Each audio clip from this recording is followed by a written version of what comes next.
Aujourd'hui, je vais vous montrer comment réaliser proprement et simplement une jointure avec RStudio. Tout d'abord, nous allons prendre connaissance de notre jeu de données. Nous avons trois tableaux, debit.csv, dim.csv et arriver.csv. On peut tout d'abord en prendre connaissance. On clique droit, ouvrir avec bloc-notes. Nous avons deux colonnes séparées par un point-virgule. Nous pouvons fermer. On fait la même manipulation.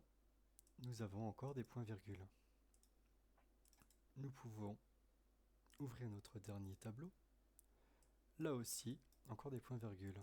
On va donc utiliser la même fonction pour ouvrir ces trois tableaux. Tout d'abord, nous allons ouvrir debit, read, avec la fonction read.csv, csv2, parce que les données sont séparées par des points-virgules, et notre chemin d'accès. Pour l'obtenir, il n'y a rien de plus simple, on appuie sur la touche Shift ou Maj de notre clavier, et on clique droit, et nous avons copié en tant que chemin d'accès. On clique dessus. On le colle ici.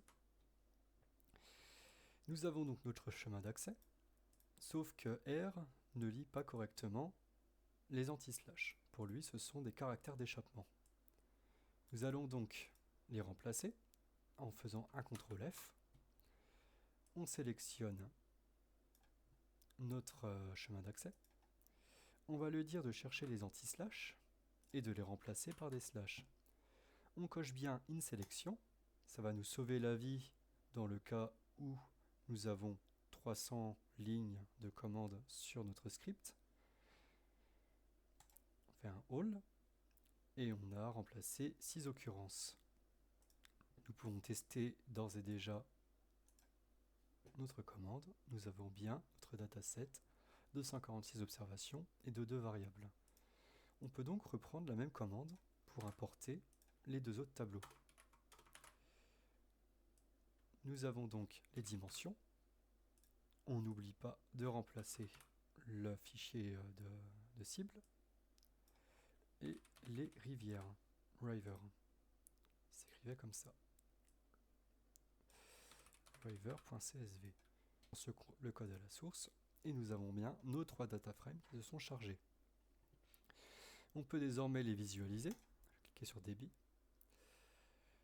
On voit deux colonnes, ID Arriver et des débits moyens. On ouvre le deuxième tableau, dimension. Nous avons la colonne ID Arriver, la longueur des rivières et la surface des bassins versants respectifs. Le troisième tableau contient des noms de rivières et des idées uniques, des identifiants uniques de rivières. Nous avons donc, pour ces trois tableaux, une colonne en commun, sur laquelle on va pouvoir fusionner ces trois tableaux dans un nouveau tableau. Nous allons commencer. Nous allons créer un nouveau tableau qui va s'appeler New Tab, et on va l'attribuer à la fonction merge, qui signifie fusionner ou joindre. Notre premier tableau de débit, notre deuxième tableau des dimensions.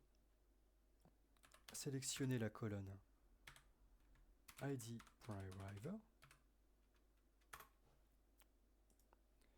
et on décide de joindre seulement les variables uniques. C'est une jointure interne. On va tester notre commande. Nous avons un nouveau tableau qui s'est créé, qui contient les débits, la longueur des rivières et la surface des bassins versants. Nous ne pourrons cependant pas encore joindre notre dernier tableau, qui contient les noms des rivières. En effet, la colonne ID River est différente, et sensiblement différente des autres. Sur notre tableau de données New Tab, nous voyons que ID River est en majuscule. R est un logiciel qui respecte la casse, ça veut dire qu'il fait la différence entre les majuscules et les minuscules. Il faut donc créer une nouvelle colonne en copiant cette colonne et en renommant ID River, mais en majuscule. Pour ce faire, on va créer une nouvelle colonne qui s'appelle IDRiver dans notre dataset River, qu'on va attribuer à ce même data frame, River, et il va prendre les valeurs d'IDRiver. On run la commande. On voit une colonne qui s'est créée, IDRiver en majuscule, qui a repris les données de la colonne de base. Nous avons donc maintenant deux colonnes identiques, mais on veut supprimer l'ancienne. Pour ce faire, on télécharge via la commande dans la console install.package dplire.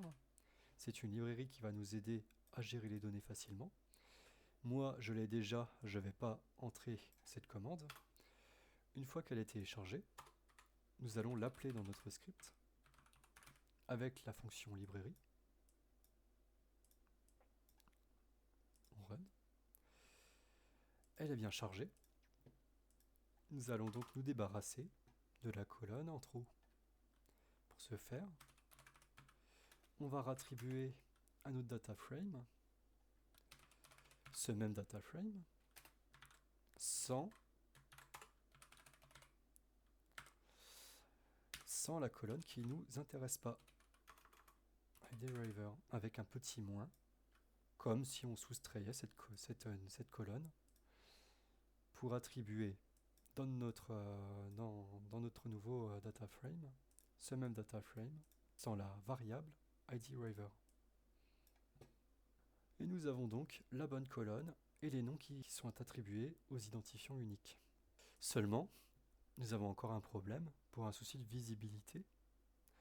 Nous voulons passer IDRiver, cette colonne, en premier. Pour ce faire, dplire peut encore nous aider. Nous allons rattribuer à ce data frame les mêmes données de ce data frame, sauf que nous allons passer IDRiver devant everything, la fonction everything qui sélectionne toutes les variables du tableau. IDRiver doesn't exist parce qu'il n'y a pas de pluriel. Et nous avons donc le tableau attendu. Nous pouvons faire notre dernière commande de fusion. Donc nous allons rattribuer à newTab notre tableau qu'on a créé pour l'occasion. La fonction fusion ou merge ou encore jointure de lui-même.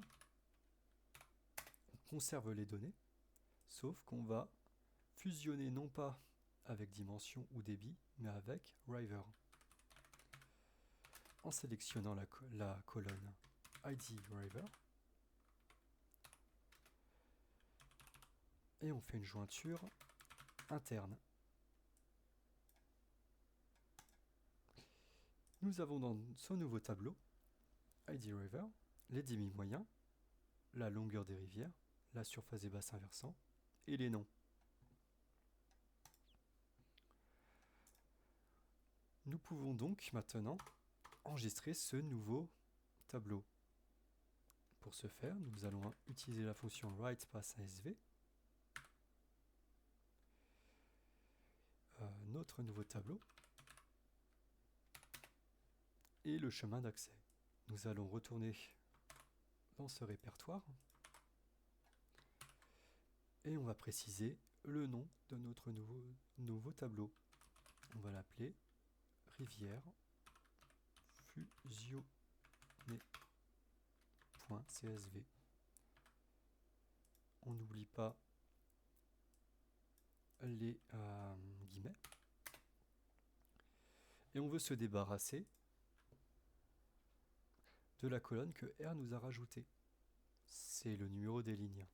Pour ce faire, on utilise row.name égale false pour supprimer la colonne que R a attribuée à chacune de nos observations. C'est le numéro des lignes. C'est pas utile de l'avoir. Nous pouvons donc exécuter ci. Et nous avons donc dans notre dossier rivièrefusionnée.csv. Et nous voyons que si on convertit ça en Excel, format Excel, donc c'est de la virgule, on retrouve notre tableau fusionné.